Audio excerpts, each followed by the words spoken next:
I know you don't like Godwin Obaseki. I know you did not want Asun Ighodalo to be governor. And maybe you don't even like Olumi Dakbata. But is this what you are proud of? Is this what you are proud of? Is this look at brazen powers, brazen passion to end the Nigerian state that INEC is perpetrating. This is an institution of government that is supposed to be an independent National Electoral Commission that is not the one doing rigging to this point that we are not saying now. Wow. See, I'm now watch.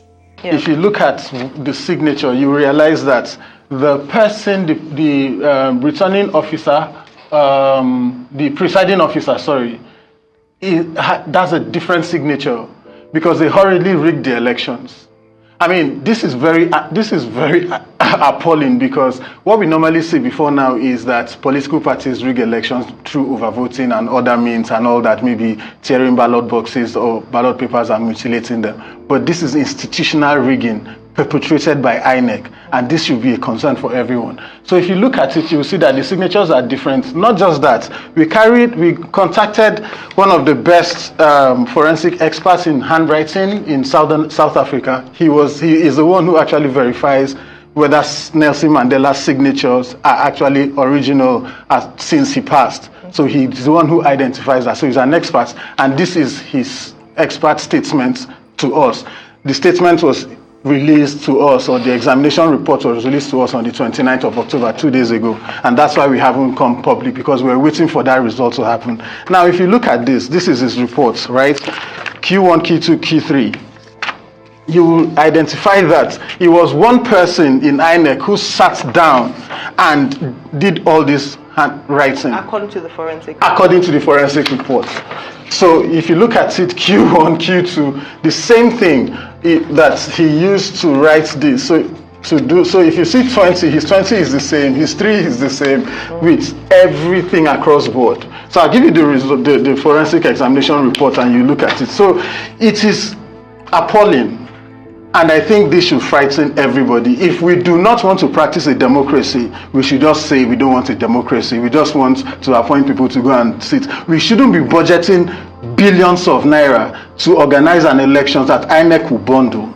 We shouldn't raise the hopes of people to say that you should come out and vote, participate in an elections, do your civic responsibilities and perform your duties, and INEC will bundle that. That is frustrating, and that would actually lead Nigeria to mayhem if we are not careful in the nearest future. So for us as an organization, we are not stopping here. What we are actually going to do now is to file this to ICPC. ICPC has to charge and prosecute these people for the criminality that they are perpetrating, from both the INEC rec down to the presiding officer and everybody that is involved, including the head of legal in Benin, who is actually the one who issued the CTC copies to us and to every other person that has actually applied. So we are taking this up, and we don't take it lightly at all, because the will of the people must prevail, and people should be determined enough to choose. I mean, people should be the ones to determine who leads them. And it's very, I'm surprised, basically, because political parties, the opposition parties, are just there. They are not serious about, after conducting an elections, following through things to the little and the details of it. They just feel elections are over and everybody just goes back home. Maybe just go to court and do one or two things. But I think that politicians and political parties need to be invested in this thing, because if citizens give you the trust and feel like they should support you, they give you their money, they give you their time, they give you their vote, they invest their emotions in your campaign, you owe them that duty to protect that mandate and that love and translate it to something tangible and meaningful.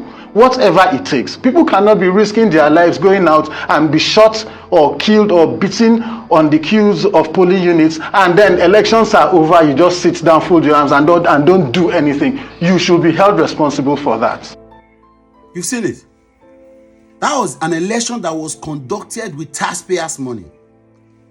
Make them stop to do election for this country. If I hear anybody bring 2027 election, come my page again. If I am doing any video, I hear anybody say 2027, I will block you. Because we should not have an election in this country in 2027. unless we go back to asking first and foremost, you are asking of all this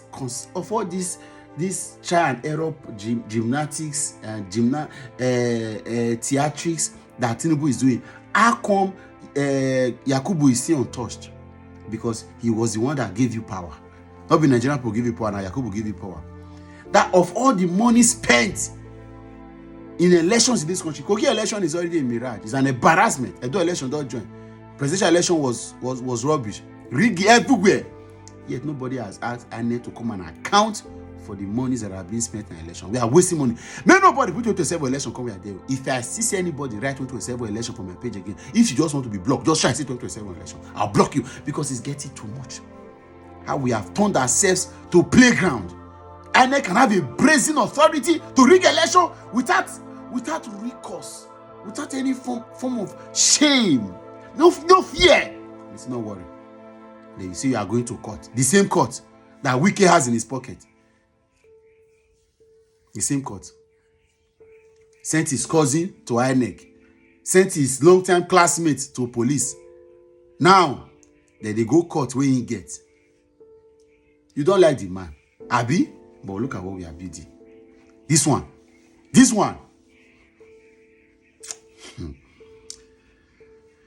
No,